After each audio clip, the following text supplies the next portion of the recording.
Hey folks, this is Vint with Dad's Gaming Addiction, and today we're going to quickly review Trigon Space Story. It's important to stress that what you're looking at here is a pre-early access build, so it goes without saying that everything that you're about to see here, including this review, is subject to change. So what is Trigon Space Story? Well, for the most part, it's FTL, but with way better graphics, although FTL does some things better than this game. But again, I will preface this game is pre-early access. It's still being developed. The developers in the forums have stated several times that there are updates coming in terms of balance, and I'll get to that in a minute. So what can you do in this game? Well, whenever you first start a new game, you're going to be choosing a ship. There's 2 ships that you can choose in the beginning, at least I was able to. I'm sure I'll be able to unlock more ships as I continue playing. And you'll also get a starting crew, and my human crew actually has a person that has a special ability. So they'll have different abilities and skills that they can employ, similar to FTL. Like in FTL, this guy is good at this workstation, so you put them there and then they level themselves up in that workstation, they get better at it. Something similar goes on here, like they've got this engineer skill that they've got, at least all of my human people do. But I can't tell at this moment if they're actually learning anything and improving in that particular area. If you go into like your crew management, for example, it just says, say, engineer 0 out of 3, pilot 0 out of 3, shield operator 1 out of 3. And then this guy over here might be engineer 0 out of 3, shield operator 0. So like, it's hard to tell whether or not they're actually leveling up in whatever it is that I'm assigning them to, or if they level up based off of some outside stimulus. So it would have been nice to get some more information there in terms of, you know, how your people level up and how they acquire their skills.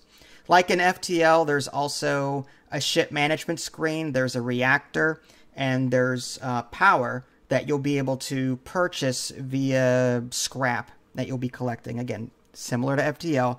You use the scrap to purchase ship upgrades.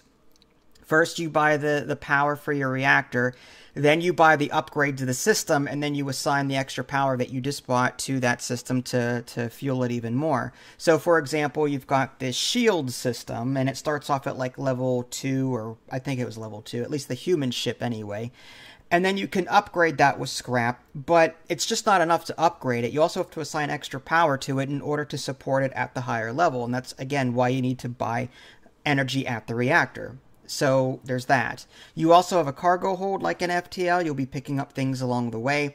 There are side quests that you'll come across in this game, like, oh, you need to deliver this parcel over here. Would you like to take the job? Oh, there's a prisoner in cryostasis. Would you like to deliver him over here? So you'll be going along around this particular map.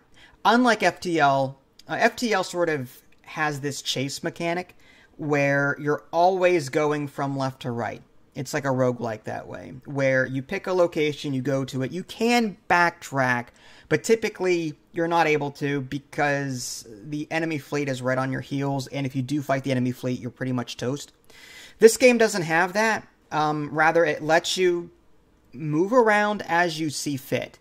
The biggest issue that I have with this game is the balance and the lack of, well, stations that you can buy things from. I've been playing this game for about an hour now, and I have not come across anything that allows me to buy things with the credits that I'm earning. Unlike FTL, there is a food mechanic in this game. Every time you jump, not only do you expend 1 fuel for your hyperdrive, but you're also spending 4 food, or something like that. When you run out of food, your people start losing health. I have yet to be able to find a place where I can resupply. Like, I want to go to a planet and buy, okay, this planet offers 5 food for me to purchase, or 10 food. I have not found that yet. I've jumped between, I don't think they're called galaxies, but they're like systems. Like, there's maybe 8 or 9 stops within a system, and then in order to get to the next area, you go to a particular system, and then it's a gateway to the next one on this galaxy map. I have yet to find a station that I can refuel at. It's really strange. So I'm sitting here on 0 food, just trying to destroy enemy ships that I come across. They give me like 4 food on occasion or 8 food. But like the game is just unbalanced right now. Again, I gotta stress that this pre-early access and the developers are going to be addressing these according to the forums anyway.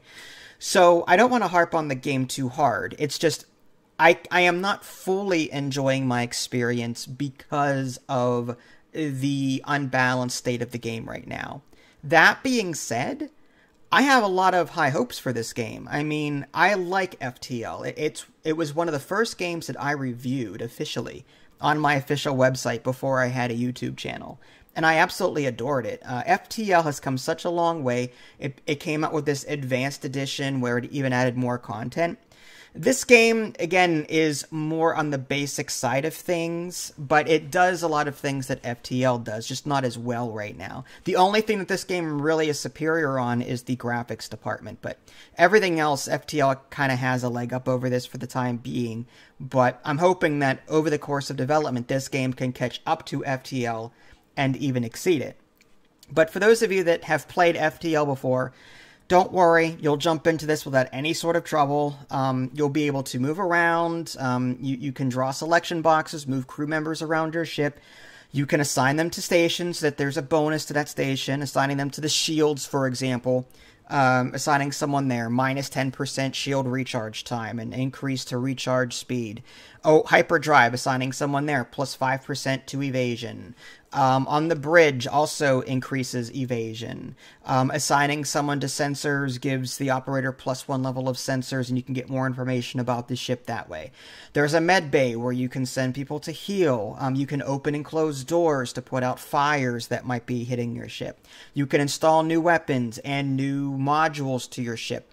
But unfortunately, I haven't gotten that far because, like I said, I'm out of food, and I can't get much farther than where I'm at because anytime I jump, I lose health, and there's nowhere for me to resupply. So, like, I will say this. This is a good first attempt at a reimagined FTL. The game has a ways to go before I would consider it better than FTL. That being said, if any game I've seen can, this one will. I just hope the developers take the time to put this game together properly, continue to balance it. I have not seen difficulty settings. Maybe you guys should add difficulty settings. Maybe make the food, that way, like on easy mode, make the whole food consumption more lax so that players have more freedom to move around and do things. Like in FTL, you didn't have a whole lot of freedom because you were constantly being chased.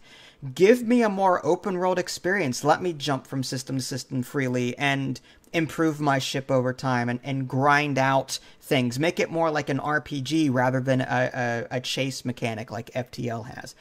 Like, there are a lot of ideas that I could throw at this, and if the developers, do enough work to it, I think it could be done.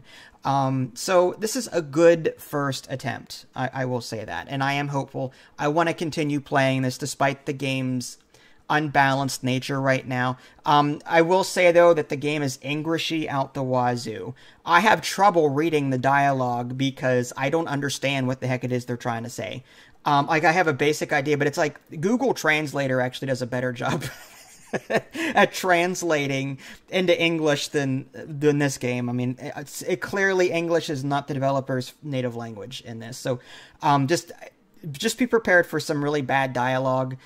Choices in this game are just very meh. It's like, oh, do you want to help this person or attack the station? Okay, some choice. And there was even a dialogue option where it asked me a question, and then it just proceeded to do whatever the game wanted to do. And then I'm like, oh, well, I guess I'm doing that.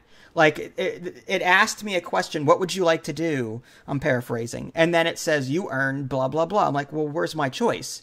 So again, pre-early access, there's going to be issues, there's going to be bugs. This game does have a while to go. But yes, I think you should add this to your wish list and keep track of it. It's pretty good. If you guys haven't already, subscribed to me on Twitch and YouTube. That way you can stay up to date with any new content I'm going to publish. This is Vince, thanks for watching, and I'll catch you next time.